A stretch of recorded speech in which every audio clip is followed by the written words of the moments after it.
താമരപ്പൂ മാലയിട്ട് പൊട്ടു തൊട്ടു സൂര്യപുത്രി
ഞാൻ പറയുന്നൊന്ന് കേക്ക്.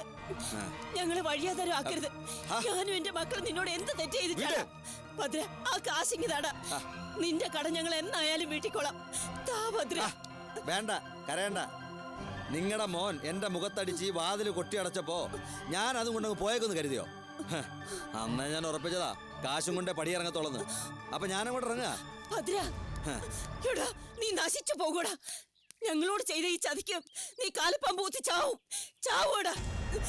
ബ്രായിക്കോ. പക്ഷെ ഏക്കുന്നതേ എനിക്ക് മാത്രമല്ല, നിങ്ങളുടെ മോക്കൂടി ആയിരിക്കും. അത് മറക്കണ്ട. ചതിച്ചല്ലോ എന്റെ ഈശ്വര.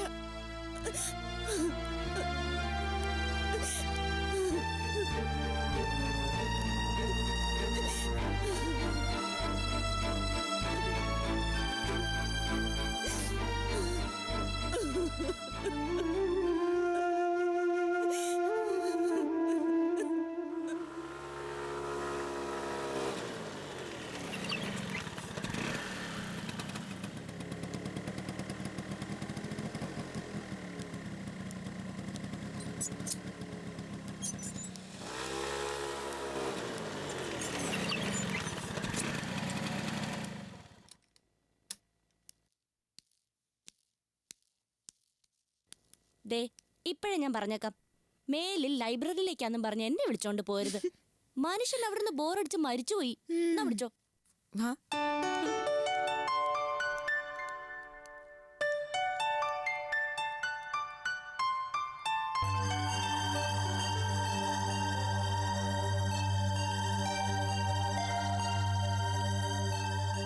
എന്താ ശാരദാമ്മേ, ഒരു കൊരങ്ങൻ ചത്തക്കറവന്റെ മട്ട്? ഒന്നുമില്ല.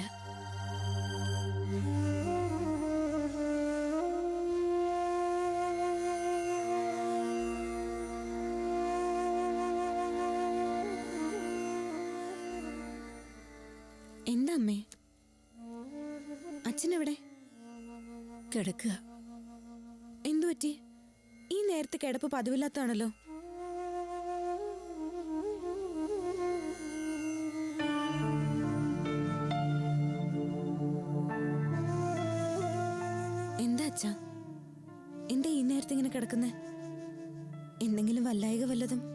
ഒന്നുമില്ല. ഒന്നും ഇല്ലാഞ്ഞിട്ടാണോ പിന്നെ? മോളിങ്ങി വന്നേ, അമ്മ പറയാം. വാ.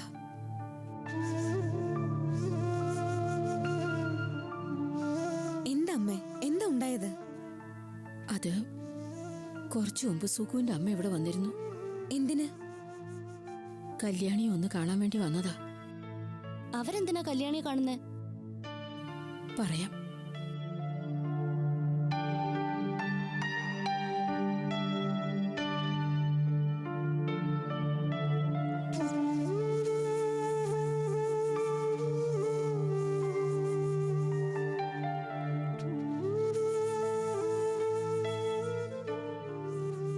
ചേച്ചി എന്നാലും ഇത്രയും വലിയൊരു മണ്ടത്തരം കാണിക്കേണ്ടിയിരുന്നില്ല. അവരോട് വലിയ വാശിയും വൈരാഗ്യമുള്ള ആളല്ലേ. എന്നിട്ടിപ്പോ എന്താ ഈ ഒരു കാര്യത്തിൽ മാത്രം മനസ്സങ്ങ് അലിഞ്ഞു പോയത്? പണത്തിന് വേണ്ടി അവരെന്ത് നാടകവും കളിക്കും. അതൊക്കെ വിശ്വസിക്കാന്ന് പറഞ്ഞ ചേച്ചി ഇത്രേ ഉള്ളൂ എന്ന് അവർക്ക് മനസ്സിലായി. അത് തന്നെ കാര്യം. ചേച്ചിയോട് അവര് ചെയ്ത ദുഷ്ടതയൊക്കെ ഒന്ന് ചിന്തിച്ചിരുന്നെങ്കിൽ ഇത്രയും മനസ്സലിവ് തോന്നില്ലായിരുന്നു. മനസ്സിലിവ് തോന്നിയിട്ടാന്ന് ആര് പറഞ്ഞു? എല്ലാം അറിഞ്ഞുകൊണ്ട് തന്നെയാ. അവര് കളിച്ചൊരു നാടകമാണെന്ന് മനസ്സിലാക്കി തന്നെയാ ഞാൻ ഒപ്പിട്ട് കൊടുത്തത്. വേണ്ടിയിരുന്നില്ല ചേച്ചി. കാര്യം അത് അവർ കൂടി അവകാശപ്പെട്ടതാ, സമ്മതിച്ചു. പക്ഷെ ഇപ്പോഴത്തെ അവസ്ഥയിൽ അതിൽ അവർക്ക് യാതൊരു അവകാശവും ഇല്ല. ചേച്ചിയെ വേണ്ടെങ്കിൽ പിന്നെ ചേച്ചിയുടെ പണം മാത്രം എന്തിനാ അവർക്ക്? ഇതോടെ തീർന്നല്ലോ എല്ലാം. കിട്ടാനുള്ളതെല്ലാം അവർക്ക് ഇതോടെ കിട്ടിക്കഴിഞ്ഞു. ഇനി ഒരു അവകാശവും പറഞ്ഞ് ഇങ്ങോട്ട് വരാതിരുന്നാ മതി. ഒരർത്ഥത്തിൽ കല്യാണി ചെയ്തു തന്നെയാ ശരി. ആ പണം അവരെടുത്തോട്ടെ. അതുകൊണ്ടെങ്കിലും തീരട്ടെ അവരുടെ ആർത്തി. നമ്മുടെ അച്ഛന്റെ വിയർപ്പിന്റെ വിലയാത്. സത്യമുള്ള പണോ? അവർക്ക് ആ പണം കൊണ്ട് ഒന്നും നേടാൻ കഴിയില്ല. ചേച്ചി നോക്കിക്കോ.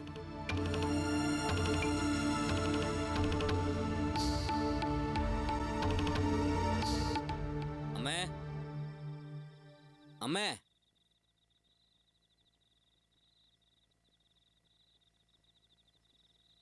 എന്താടി ഇവിടെ ആരെങ്കിലും ചത്തോ? അമ്മയുടെ അപ്പുറത്തുണ്ട്.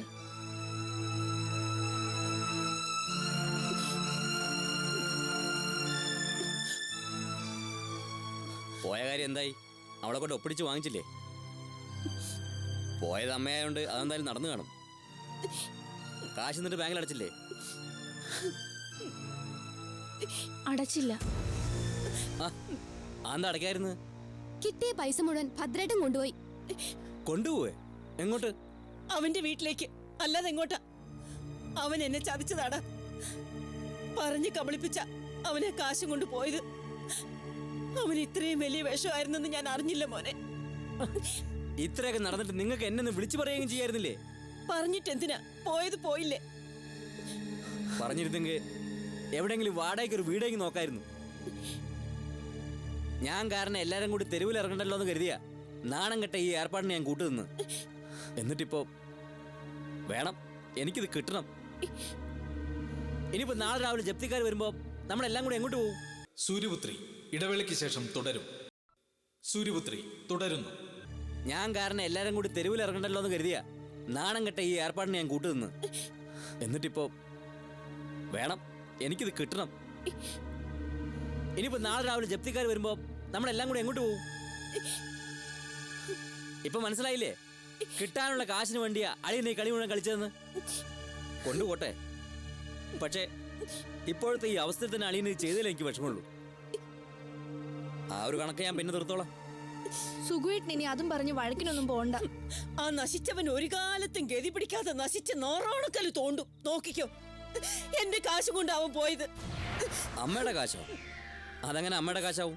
പിന്നെ നിന്റെ കാശെന്ന് പറഞ്ഞത് എന്റെ കൂടെ അല്ലേ? അതിനത് എന്റെ കാശല്ലല്ലോ. നിവൃത്തികേടുകൊണ്ട് സമ്മതിച്ചു പോയതാ. ഒരു കണക്കിന് അതങ്ങ് പോയത് നന്നായി. എടാ, നിനക്കത് പറയാം. കാശ് ആരുടേതാണെങ്കിലും അതുണ്ടായിരുന്നെങ്കിൽ നാളെ ഇവിടുന്ന് ഇറങ്ങേണ്ടി വരില്ലായിരുന്നു. ഓർത്തിട്ട് ഒരു സമാധാനവും ഇല്ല. എങ്ങോട്ട് പോകും? എന്ത് ചെയ്യും നമ്മള്? എന്ത് ചെയ്യാൻ? നാളെ മുതൽ അന്തി ഉറങ്ങാൻ ഏതെങ്കിലും കടത്തിന് അന്വേഷിക്കാം. അല്ലെങ്കിൽ പിന്നെ ഇതിനും കുറച്ച് വിഷം കലക്കി കൊടുത്ത് സ്വയം അങ്ങ് ചാവ്. അങ്ങനെയൊന്നും ഈ സരസ്വതി തോറ്റു കൊടുക്കില്ല. കാണാം നമുക്ക്.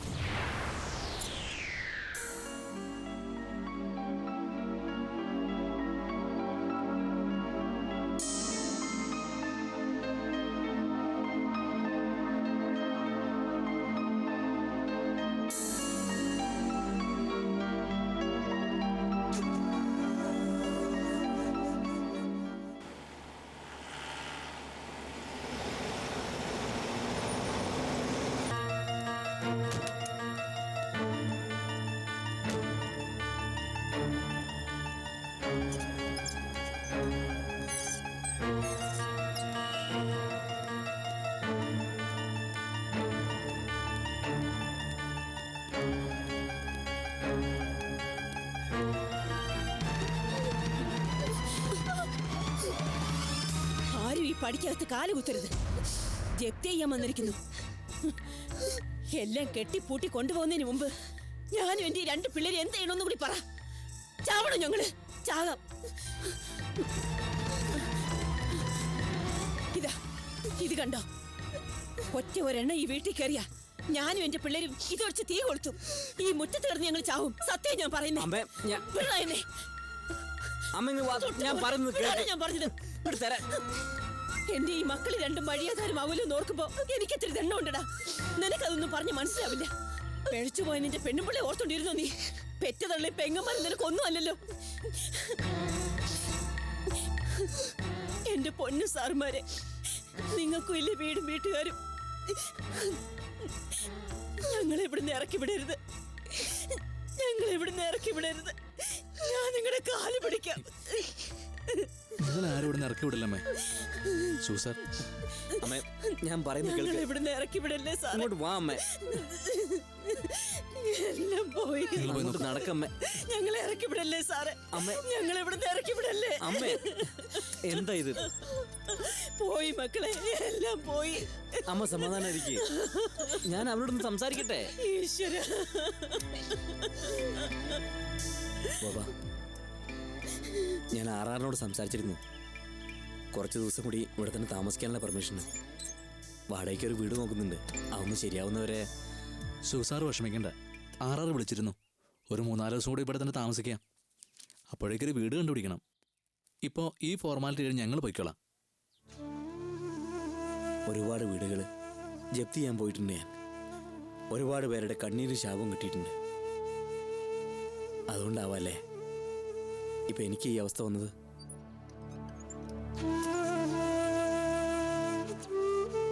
എന്തായി മുരളി, വീട് വല്ലതും കിട്ടിയോ? ഒരെണ്ണം കിട്ടിയിട്ടുണ്ട്. പാറേക്കാവ് ജംഗ്ഷൻ അടുത്ത്, റോഡരികിൽ തന്നെയാ. ബസ്സും ഓട്ടോ ഒക്കെ കിട്ടാനും സൗകര്യമുണ്ട്.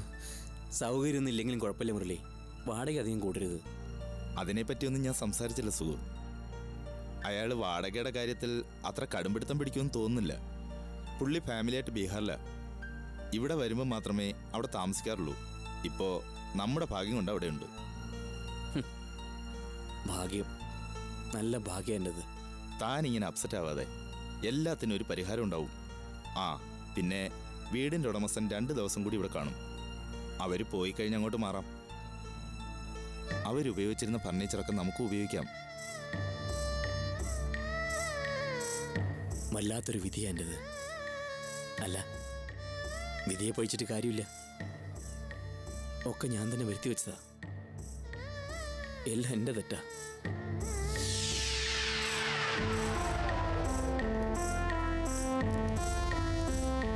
സൂര്യപുത്രി ഇടവേളയ്ക്ക് ശേഷം തുടരും. സൂര്യപുത്രി തുടരുന്നു. വല്ലാത്തൊരു വിധിയാ എൻ്റെത്. അല്ല, വിധിയെ പഴിച്ചിട്ട് കാര്യമില്ല. ഒക്കെ ഞാൻ തന്നെ വരുത്തി വെച്ചതാ. എല്ലാം എൻ്റെ തെറ്റാ.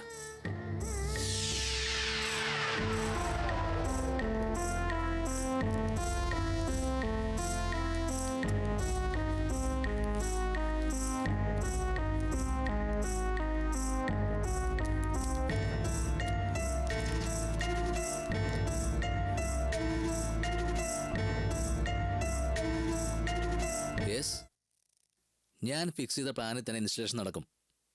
അതെ, വിത്തിൻ 3 days. ഇൻസ്റ്റലേഷന് പ്രോബ്ലം ഇല്ല. കുറച്ച് ലേബേഴ്സിനെ കൂടി വേണം, ദാറ്റ്സ് ഓൾ. യെസ്, ഓക്കെ, ഞാൻ വിളിക്കാം. ആഹാ, പ്രതീക്ഷിച്ചിന് നേരത്തെ എത്തിയല്ലോ. ഇരിക്കെ. എന്തായി, കാര്യം ശരിയാ? ഇതെന്തൊരു ചോദ്യം മോനെ. ഞങ്ങളൊരു കാര്യത്തിന് ഇറങ്ങിത്തിരിച്ചാ അത് നടത്താതെ തിരിച്ചു വരുമോ?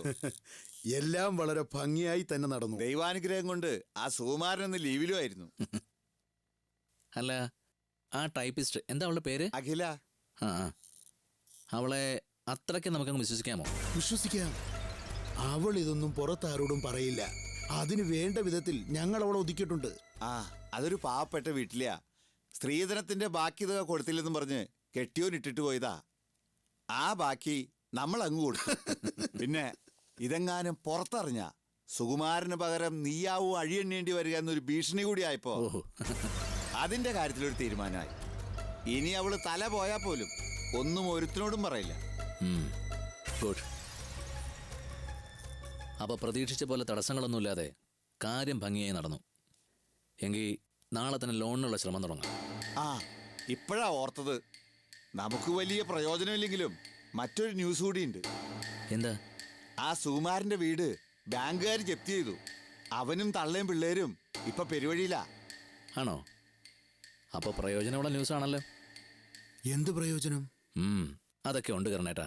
വരട്ടെ, സമയമാകുമ്പോ പറയാം. എന്തോ തരികയുടെ ബുദ്ധി തലയ്ക്കകത്ത് വെച്ചാ ഈ പറയുന്നേ. അച്ചായനെയും കടത്തി വെട്ടുവോ?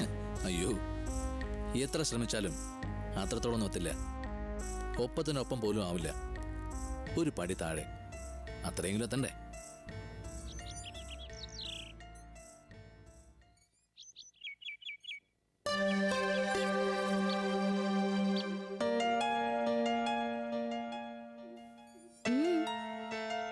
എന്താ സാറേ ഗഹനമായ ചിന്താഭാരത്തിൽ പെട്ടിങ്ങനെ വലയുന്നത്? ഒന്നുമില്ല ചേച്ചി. ആഹാ, വേണ്ട മോളെ. എല്ലാവരോടും പറയുന്ന ഈ മറുപടി എൻ്റെ അടുത്ത് വേണ്ട. ഇല്ല ചേച്ചി, ഒന്നുമില്ല. അങ്ങനെ പറയല്ലേ മോളെ. ഫേസ് മൈൻഡിന്റെ മിററാണെന്ന് മലയാളത്തിലൊരു ചൊല്ലുണ്ട്. സോ മൊഴിഞ്ഞാലും ഭവതി, എന്താണ് ഭവതിയുടെ മനസ്സിനെ മതിക്കുന്ന ചിന്താധോരണികൾ? അത് ചേച്ചി, ഞാനിപ്പോ കിച്ചുവിന്റെ വീട്ടിലേക്കൊന്ന് വിളിച്ചിരുന്നു. അവനെ വീണ്ടും സബ് ജയിലിലേക്ക് മാറ്റിയെന്ന്. പാവം, കഷ്ടം അവന്റെ കാര്യം. നമുക്ക് പോയിന്ന് കിച്ചുവിനെ കാണണ്ടേ ചേച്ചി? പിന്നെ കാണണ്ടേ. പ്രിയതമനെ കുറിച്ചോർത്ത് നൊമ്പരപ്പെടുന്നൊരു ഹൃദയം ഞാൻ ഇപ്പോഴേ കാണുന്നുണ്ട്. മോളെ, ഈ നൊമ്പരമെല്ലാം താമര ഇതളിൽ ദർഭമുറ കൊണ്ട് കോറിയിട്ടാൽ അതെല്ലാം ചേർത്ത് വെച്ച് നമുക്കൊരു നോവലാക്കിക്കൂടെ? കിച്ചു ദേവയാനി ചരിതം എന്നൊരു ടൈറ്റിലും കൊടുക്കാം. ചേച്ചി വേണ്ട. വേണ്ട, നോവല് വേണ്ട. തൽക്കാലം നമുക്കൊരു കഥയാക്കാം, ഒരു ചെറുകഥ. അതാവുമ്പോ റിസ്ക്കും കുറവാ. ചേച്ചിയോട് സംസാരിച്ചാലേ എനിക്കും കൂടി വട്ടുപിടിക്കും. Sorry sorry, it's okay. Now I am serious. പറഞ്ഞോ. ചേച്ചി പറയുന്നത് പോലെ ഒരു പ്രേമകഥയിലെ നായികയൊന്നുമല്ല ഞാൻ. കിച്ചുവിനോട് എനിക്ക് തോന്നുന്നത് അങ്ങനെ ഒരു പ്രേമവും അല്ല. ഒരു സുഹൃത്തെന്ന നിലയിൽ അയാളെ എനിക്കിഷ്ടമാണ്. അതുകൊണ്ടാവാം ഇപ്പോഴത്തെ അവസ്ഥയിൽ കിച്ചുവിനോട് എനിക്ക് സഹതാപവും അനുകമ്പയൊക്കെ തോന്നുന്നത്. ആരോ ചെയ്ത കുറ്റത്തിന് ശിക്ഷ അനുഭവിക്കുക പാവം. ആരോടെങ്കിലും മനസ്സ് തുറന്നൊന്ന് സംസാരിക്കാനെങ്കിലും ആഗ്രഹിക്കുന്നുണ്ടാവും, ഇല്ലേ ചേച്ചി? ഉണ്ടാവും, തീർച്ചയായും ഉണ്ടാവും.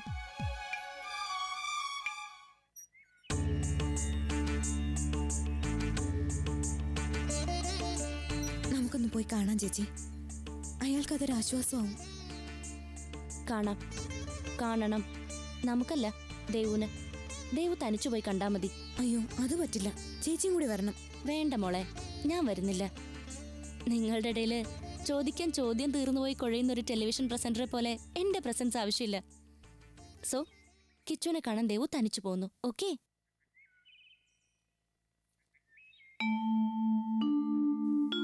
പിന്നെ ഈ ഒരു വിഷയം മാത്രമല്ല ദേവുവിന്റെ മനസ്സിലെന്ന് ദേവുവിന്റെ മുഖം പറയുന്നുണ്ട്.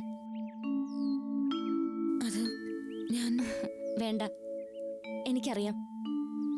എല്ലാവരെയും വിട്ട് കുറെ നാളത്തേക്ക് ഇവിടുന്ന് മാറി നിൽക്കുന്ന കാര്യത്തില് നല്ല വിഷമമുണ്ട് ദേവുന്, അല്ലേ? സെലക്ഷൻ കിട്ടിയതിൽ സന്തോഷമുണ്ടെങ്കിലും അച്ഛൻ, അമ്മ, ചേച്ചി, ഇപ്പോതാ കിച്ചു, പിന്നെ കൂട്ടത്തിൽ എവിടേക്കോ ഈ ഞാനും. എല്ലാവരെയും വിട്ട് അകന്ന് നിൽക്കാന്നൊക്കെ പറയുമ്പോ എനിക്ക് മനസ്സിലാവും. വിഷമമുണ്ട് ചേച്ചി, പുറത്ത് കാണിക്കുന്നില്ലെന്നേ ഉള്ളൂ. അങ്ങനെ എന്തെങ്കിലും സംശയം തോന്നിയാൽ മതി, അച്ഛന് വിഷമാവും. അതാ അച്ഛന്റെ മനസ്സ്. അങ്ങനെ വിഷമിച്ചിട്ട് എന്താ കാര്യം? എന്നായാലും ഇതുപോലൊരു അകന്നു പോലും വേണ്ടി വരില്ലേ? അതിപ്പോ ജോലിയായാലും വിവാഹമായാലും വേണ്ടേ? അല്ല, അപ്പോ ചേച്ചി കിച്ചുവിനെ കാണാൻ വരുന്നില്ല? ദയവ് പോയാ മതി. ഭാവി IAS കാരിക്ക് ഒരു ജയിൽ സന്ദർശന എക്സ്പീരിയൻസ് കിട്ടിക്കോട്ടെ.